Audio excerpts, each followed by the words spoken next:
యేసుని ప్రేమ ఛానల్కి స్వాగతం.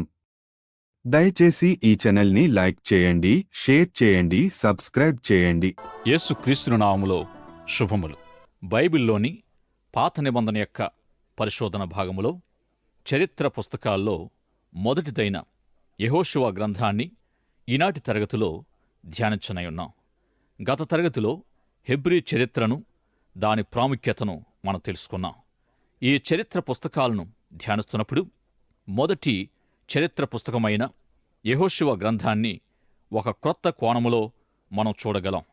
యెహోషువ గ్రంథము సంఖ్యాకాండానికి కొన్ని విధాలుగా వ్యతిరేకంగా ఉంది.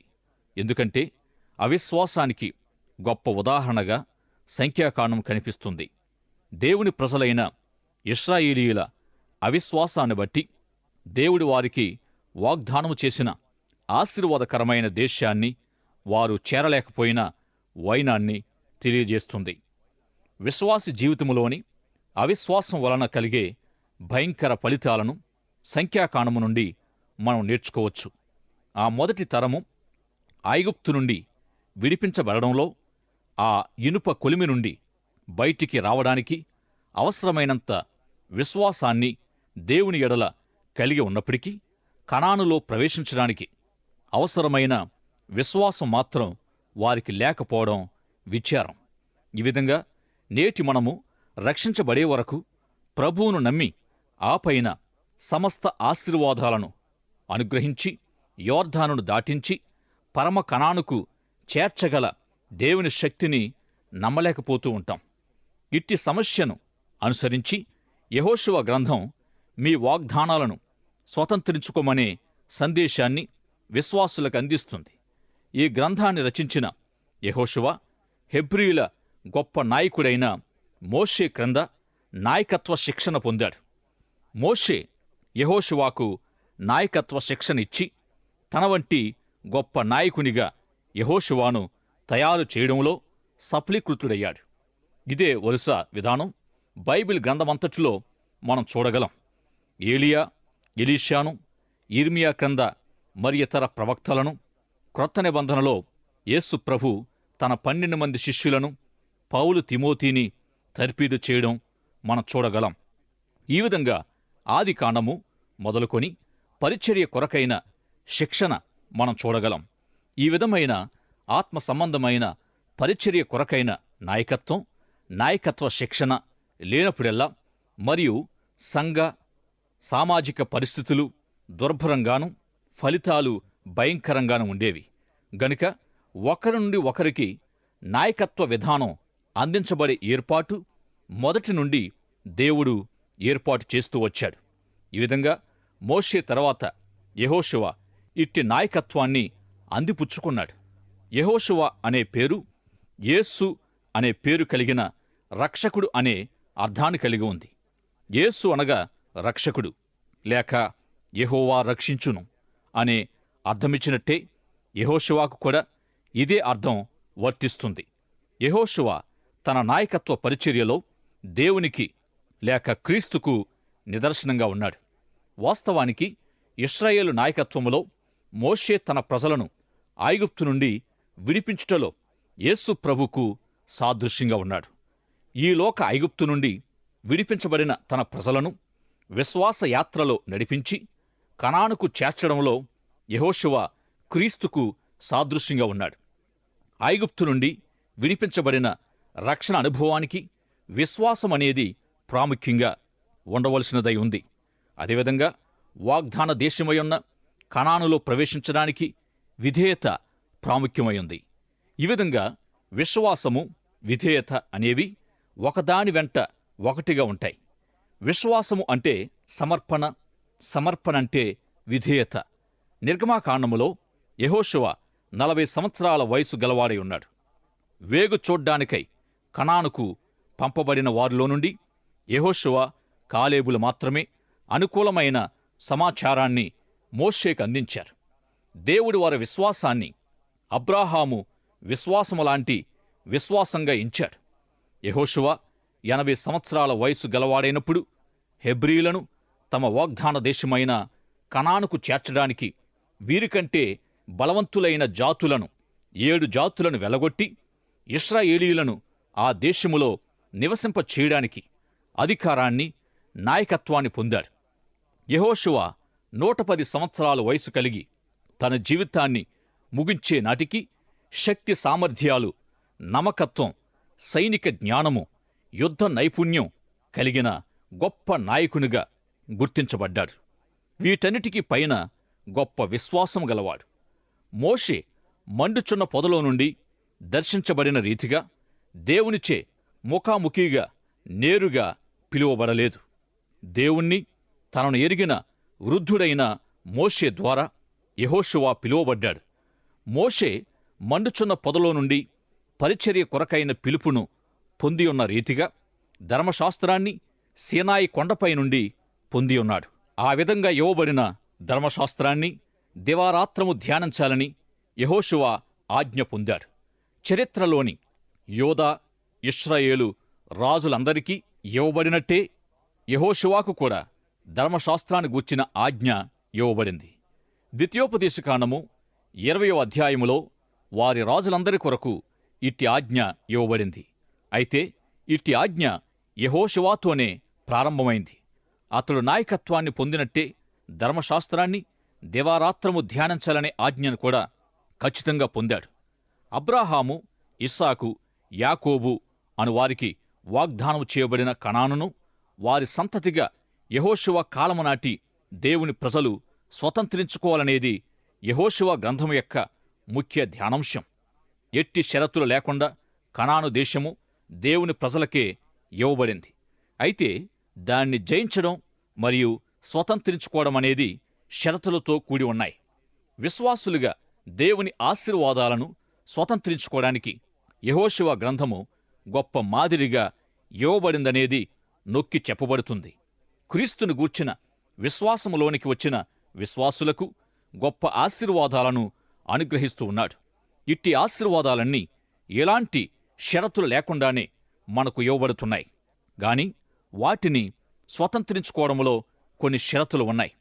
యెహోషువ గ్రంథము 1వ అధ్యాయము 3వ వచనములో ఆశీర్వాదాన్ని గూర్చిన వాగ్దానం కనిపిస్తుంది. బైబిల్లోని ప్రతి పుస్తకం ఒక్కొక్క ప్రత్యేక అధ్యాయాన్ని, ప్రత్యేక వచనాన్ని కలిగి ఉంది. ఆ విధంగా ఆ గ్రంథమంతటిలోని ప్రాముఖ్యమైన విషయం ఏమిటి అనేది మనం తెలుసుకోవచ్చు. ఈ విధంగా 1వ అధ్యాయము 3వ వచనం ద్వారా ఈ గ్రంథములోని అంశం ఇవ్వబడుట లేక స్వంతం కావడం. నీవు అడుగుపెట్టే ప్రతి అడుగు, ప్రతి చోటు నీదే. అందులో ఏమీ తక్కువ కాదు. మన విశ్వాస జీవితములో మనకివ్వబడిన దేవునికి ప్రార్థించే తరుణం దేవుని వాక్య సౌకర్యం, సహనం, ఆరాధన, సహవాసం, పరిచర్యలోని ఆనందం, దేవుడు తన ప్రజలు సంఘము ద్వారా చేసే కార్యాల్లో భాగస్థులుగా ఉండడం మొదలైనవన్నీ మనకివ్వబడ్డ ఆశీర్వాదాలు. ఇట్టి ఆశీర్వాదాలు దేవుడు ప్రతి విశ్వాసికిస్తాడు. అయితే వీటన్నిటి నుండి సత్ఫలితాలను పొందగల రహస్యమేమిటంటే, నీవు అడుగుపెట్టే చోటు అని చెప్పబడుతున్నట్టు మొదట నీవు అడుగుపెట్టాలి. నీవు ప్రార్థించేటప్పుడు నీవది స్వతంత్రించుకోవాలి.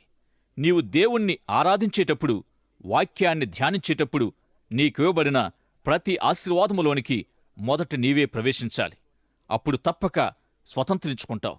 వాగ్దాన దేశములోనికి ప్రవేశించడాన్ని గూర్చి చెప్పే ఈ గ్రంథములో రక్షణ ఎంతో రమ్యంగా, చక్కగా వివరించబడింది. ఆదికాండములో రక్షణ యొక్క విత్తనాలను నీవు కనుగొంటావు.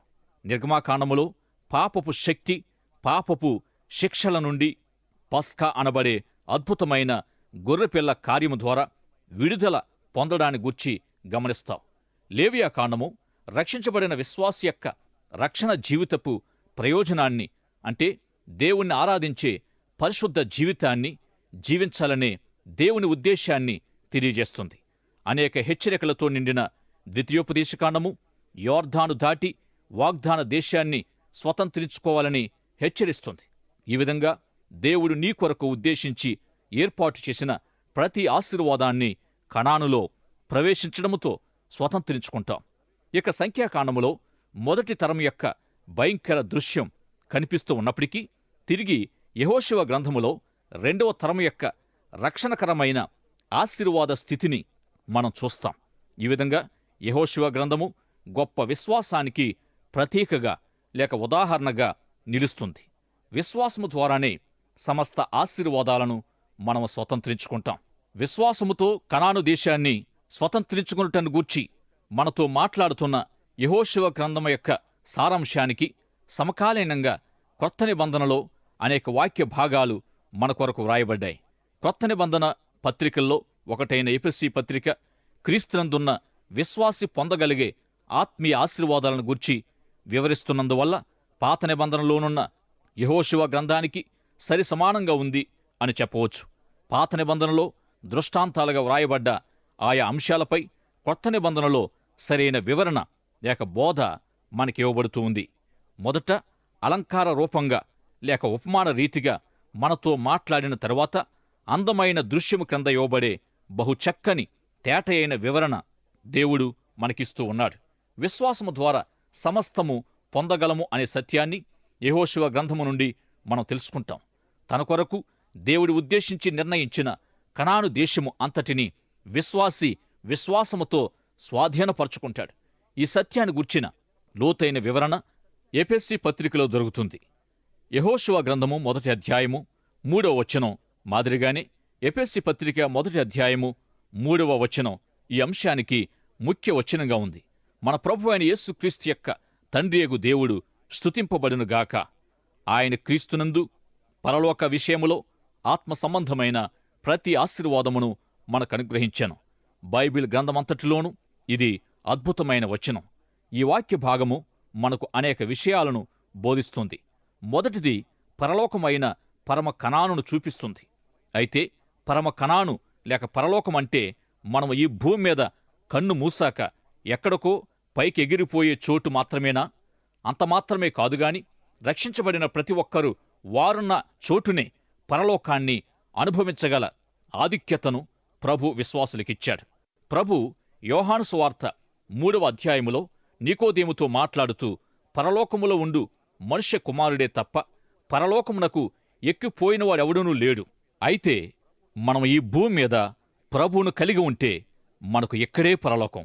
అంటే ప్రస్తుతం ప్రభువును కలిగి ఉన్న నీవు నేను పరలోకములోనే ఉన్నాం. పేతురు కూడా తాను వ్రాసిన 2వ పత్రిక 1వ అధ్యాయం 3వ వచనములో తన మహిమను గూర్చియు గుణాతిశయమును బట్టియు మనలను పిలిచిన వాని గూర్చిన అనుభవ జ్ఞానం మూలముగా ఆయన దైవశక్తి జీవమునకును భక్తికిని కావలసిన వాటన్నిటికిని మనకు దయచేయుచున్నందున దేవుని గూర్చినట్టియు మన ప్రభువైన యేసును గూర్చినట్టియునైన అనుభవ జ్ఞానం వలన మీకు కృపయు సమాధానమును విస్తరించునుగాక అని తెలియజేసిన ఈ వాక్య భాగము కూడా ఎఫెసీ పత్రిక 1వ అధ్యాయము 3వ వచనం యొక్క అర్థాన్నే కలిగి ఉంది. పేతురు విద్యావేత్త కానప్పటికీ అతడు ప్రభువును ఎంతో సన్నిహితంగా లోతుగా ఎరిగి ఉన్నందున ఆత్మీయమైన ఉన్నతమైన ఇట్టి శ్రేష్టమైన విషయాలు చెప్పగలిగాడు. ఈ విధంగా దైవ సంబంధమైన జీవితం జీవించడానికి గాను దేవుడు మనకు సమస్తం ఇచ్చాడు. ఇదే క్రమములో మనకు ఇవన్నీ కావాలంటే దేవునిలో భక్తిదాయకమైన జీవితం జీవించాలి. గనుక దేవుని యొద్దకు వచ్చి ఆయన తెలుసుకుని ఆయనతో సంబంధ సహవాస సంబంధాలు కలిగి ఉండాలి. మనము మన భక్తి జీవితం ద్వారా ఆయన నుండి ఏమి పొందలేకపోతున్నామంటే మనము ఆయనను అడుగకపోవడమే కారణమని యాకోబు భక్తుడు తెలియజేశాడు. మరి మనము ఎందుకు అడగడం లేదు అనంటే నమ్మకం లేకపోవడమే కారణమని వ్రాయబడింది. పొందలేకపోవడానికి కారణం అడుగకపోవడం, అడుగకపోవడానికి కారణం నమ్మలేకపోవడం. ఇట్టి సత్యాన్ని మనం అర్థం చేసుకోనందువల్ల మనకు యెహోషువ గ్రంథం విశ్వాస సందేశాన్నిస్తుంది. ఈ సందర్భంలో ఒక ఉదాహరణ మీతో పంచుకోవాలనుకుంటున్నాను. ఒక దైవ సేవకుడు పరలోక రాజ్యానికి వెళ్ళినప్పుడు అక్కడ పేతురు అతన్ని ఎదుర్కొని, మీరు ఫలాని దైవ సేవకుడు కదా అని పరిచయం చేసుకుని పరలోక రాజ్యాన్ని చూపిస్తున్నప్పుడు ఈ దైవ సేవకుడు అక్కడ ఉన్న కొన్ని పెట్టెలను చూచి ఇవి ఏమిటని పేతురు భక్తుణ్ణి అడుగగా అందుకు పేతురు అతనితో, అది ఒకానొక కష్ట సమయములో నీ సంఘానికి కావలసిన కొన్ని వాయిద్య పరికరాలు మరియు కొన్ని కుర్చీలు అయి ఉన్నాయి అని సమాధానమిచ్చాడట. వాటిని నీకు పంపించాలని మేము సిద్ధపడి ఉన్నప్పటికీ నీవు అడగకపోవడం వల్ల పంపించలేకపోయామని చెప్పాడట. ఈ రీతిగా మనలో విశ్వాసము లేకపోవడం వల్ల అనేకమైన వాటిని పొందలేకపోతున్నాం. యెహోషువ గ్రంథం 16వ అధ్యాయము విశ్వాస ఉదాహరణలు తెలియజేస్తుంది. ఆది కాండములనైతే 10-12 అబ్రాహాములోని విశ్వాసమును గూర్చి బోధిస్తున్నాయి. క్రైస్తవ జీవితానికి విశ్వాసము ఎంతో ప్రాముఖ్యం. సృష్టి నిర్మాణము, స్త్రీ పురుషుల ఉత్పత్తి, ప్రపంచ నాగరికతల కంటే విశ్వాసాన్ని తెలుసుకోవడానికి దేవుడు ఎక్కువ స్థానము కలిగి ఉన్నాడు. ఎందుకంటే దేవుని యందలి విశ్వాసాన్ని గూర్చి మనిషి ఎక్కువగా తెలుసుకోవలసిన వాడై ఉన్నాడు. అసలు విశ్వాసమంటే ఏమిటి, విశ్వాసము ఏమి బోధిస్తుంది అనే దానిపై తగిన అవగాహన, జ్ఞానం లేకపోవడమే ఆశీర్వాదకరమైన కణానును పొందలేకపోవడానికి అసలు కారణం. 2వ కొరింథీ పత్రిక 9వ అధ్యాయం 8వ వచనములో పౌలు భక్తుడు గొప్ప విశ్వాస విధానాన్ని చూపించాడు. అన్నిటి యందు ఎల్లప్పుడూ మీలో మీరు సర్వసమృద్ధి గలవారై ఉత్తమమైన ప్రతి కార్యము చేయుటకు దేవుడు మీ యెడల సమస్త విధములైన కృపను విస్తరింపచేయగలడు. ఈ వచనములో శక్తివంతమైన, ఫలభరితమైన భక్తి జీవితానికి సహాయపడే దేవుని కృప మనకు కనిపిస్తూ ఉంది. కృప అనేక విధాలుగా మనకు అనుగ్రహించబడుతూ ఉంది. కృప అంటే మనిషి అర్హతకు మించి అనుగ్రహించబడే దేవుని దయ. విశ్వాసికి అనుగ్రహించబడే పరమ కణాను, సమస్త ఆశీర్వాదాలకు మూలం దేవుని కృపయే. దేవుని కృప మన జీవితంలో సరి అయిన విధంగా పనిచేయాలంటే దేవుని యందు సరి అయిన విశ్వాసం మనకు అవసరం. అప్పుడు మన ఎడల దేవుడు సమస్త విధాలైన కృపను విస్తరింపచేయగలడు. ఏదో కొద్దిగా కాక అన్నిటి యందు, అన్ని వేళల, అన్ని విషయాల్లో మనకందరికీ అన్నిటి కొరకు సర్వసమృద్ధిగా అనుగ్రహించగల విస్తారమైన కృప దేవుని యొద్ద దాచబడి ఉంది. ఈ విధంగా మనము సమస్తము పొందాలంటే దేవుని కృప ద్వారా మాత్రమే సాధ్యం. అయితే దేవుని కృప ఇంత శక్తివంతమైనది, సమృద్ధి అయినది అయినప్పుడు మరెందువల్ల మనము అన్ని వేళల, ఎల్లవేళల అన్నిటికీ దేవుని కృపా సమృద్ధిని పొందలేకపోతున్నాం? చాలాసార్లు మనం ఏమి చేస్తున్నామంటే దేవుని కృపా సమృద్ధి మనము అందుకొనదగినది కాదు అని తలంచి మనకంటే ఎక్కువ కృపను పొంది దేవుని ఆత్మచే నిరంతరము నడిపించబడే వారి జీవితాన్ని చూసి వారి భక్తి, ప్రార్థనలపై ఆధారపడతాం. ఈ విధంగా మంచిదే, తప్పులేదు. గాని దేవుడు మనక్కూడా సమృద్ధి అయిన తన కృపను విస్తరింపచేయడానికి సిద్ధంగా ఉన్నప్పుడు పొందగోరిన ప్రతి ఒక్కరూ పొందవచ్చు. ఇక మనము పొందలేనప్పుడు మన ఆత్మీయ జీవితము వలననే మిగిలిన జీవితమంతా ఒడిదుడుకులు, ఎల్లవేళలా ఎత్తు పల్లాలతో వెలుగుతూ ఆరుతూ కొనసాగుతుంది. యెహోషువ గ్రంథము అంతటిలో విశ్వాసము ద్వారా పొందగలిగిన దేవుని కృపను సమృద్ధిగా మనం చూడవచ్చు.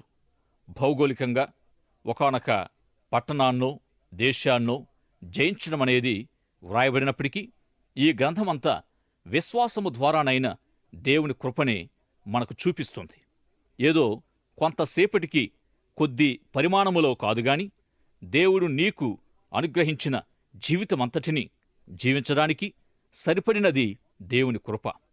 ఇక ఈ వాగ్దాన కణాను ఐగుప్తు నుండి దేవుని ప్రజలు విడుదల పొందిన రక్షణ జీవితం యొక్క ఉద్దేశానికి సాదృశ్యంగా ఉంది. ఇట్టి రక్షణ దేవుని కుమారుడైన యేసుక్రీస్తు ప్రభువులో లభిస్తుంది. ఈ సత్యాన్ని నమ్మి అంగీకరించిన ప్రతి ఒక్కరికి దేవుని రక్షణ లభిస్తుంది.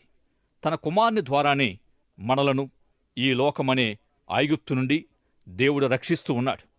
నీ విశ్వాసము ద్వారా దేవుని కృపలోనే నీవిట్టి రక్షణ పొందగలవు. అపోస్తులుడైన పౌలు చెప్పుచున్నదేమిటంటే, మనము విశ్వాసము ద్వారా కృపచేతనే రక్షింపబడి ఉన్నాము. ఎఫెసీ పత్రిక 2వ అధ్యాయము 10వ వచనములో మన మంచి క్రియలు పుణ్య కార్యాల వల్ల లభించేది కాదు రక్షణ. రక్షణ అనేది దేవుని వరం, దేవుని బహుమానమని తెలియజేస్తుంది. అయితే దేవుడు వారి కొరకు నిర్ణయించిన సత్క్రియలు రక్షించబడిన వారు చేయాలి. ఆ క్రియల్లో మనము నడుచుకోవాలని దేవుని వాక్య భాగం బోధిస్తుంది. ప్రశస్తమైన అతి విలువైన దేవుని రక్షణ ఉచితమే కాని రక్షణ జీవితము ఎంతో ఖరీదైంది, ఎంతో విలువైనది అని గ్రహించాలి. ఇట్టి విలువైన రక్షణ జీవితాన్ని రక్షణ పొందిన వారు ఎంతో విలువ కలిగి జీవించాలి. దేవుని కృప ద్వారా లభించిన రక్షణ జీవితాన్ని తగిన విధంగా జీవించడానికి మొదటిగా దేవుని కృపను మనం అర్థం చేసుకోగలగాలి. దేవుని కృపను అర్థం చేసుకోగలిగినప్పుడే సరి అయిన విధంగా అన్వయించుకోగలం. గనుక ఈ యెహోషువ గ్రంథము ఇట్టి కృపను అర్థం చేసుకొని అన్వయించుకోవడానికి మరియు ఆత్మీయ స్వాస్థ్యమును పొందడానికి సహాయపడుతుంది. ప్రియ సోదరుడా, సోదరి, మీ వ్యక్తిగత జీవితములో దేవుడు తన ప్రియ కుమారుడైన యేసు క్రీస్తులో ఉచితంగా మనకు ప్రసాదించిన కృప ద్వారా రక్షణను విశ్వాసముతో మీరు పొందుకున్నారా? విశ్వాసము ద్వారా కృపచేతనే మనము రక్షించబడగలం, అనగా మారు మనసు పొందగలం. మరి దేవుడు నీకిచ్చిన రక్షణ అనే వరాన్ని మీరు పొందారా? లేకుంటే ఇదే మిక్కిలి అనుకూల సమయం. దేవుని కుమారుడైన యేసుక్రీస్తునందు మీరు విశ్వాసముంచండి. మీ హృదయములోనికి ఆయనను మీ సొంత రక్షకునిగా, ప్రభువుగా ఆహ్వానించండి. ఆయన సన్నిధిలో మీ శ్రేష్టమైన ఆత్మను ఆయనకు సమర్పించండి. ఆయనిచ్చు రక్షణను విశ్వాసము ద్వారా ఉచితంగా సంపాదించుకునమని ప్రేమతో మనవి చేస్తున్నాను. మరియు ఇంతకుముందే రక్షించబడి విశ్వాసముతో ప్రభు కృపలో ముందుకు సాగుచున్న విశ్వాసులు తమ రక్షణ జీవితాలను తగిన విధంగా జీవించడానికి దేవుని కృపపై ఆధారపడవలెనని ప్రేమతో కోరుచూ ఉన్నాను. దయచేసి తరల వంచండి, ప్రార్థన చేసుకుందాం. ప్రేమ కలిగిన మా తండ్రి, ఇంతవరకు మీ కుమారుడైన యేసుక్రీస్తు ద్వారా, మీ ఆత్మ ద్వారా మా శ్రోతలతో మాట్లాడినందుకు వందనాలు చెల్లిస్తున్నాం. ఎందరైతే మీ ప్రియకుమారుని నామములో విశ్వాసముంచుచున్నారో అట్టి మా శ్రోతలను మీ కృపచేత రక్షించుమని, రక్షించబడిన విశ్వాసులు మీ కృపపై ఆధారపడి తమ జీవితయాత్రను కొనసాగించుకునే కృప దయచేయమని యేసుక్రీస్తుని సజీవమైన నామములో వినయంగా వేడుకొనుచున్నాము తండ్రి. ఆమెన్. దయచేసి ఈ ఛానల్ని లైక్ చేయండి, షేర్ చేయండి, సబ్స్క్రైబ్ చేయండి.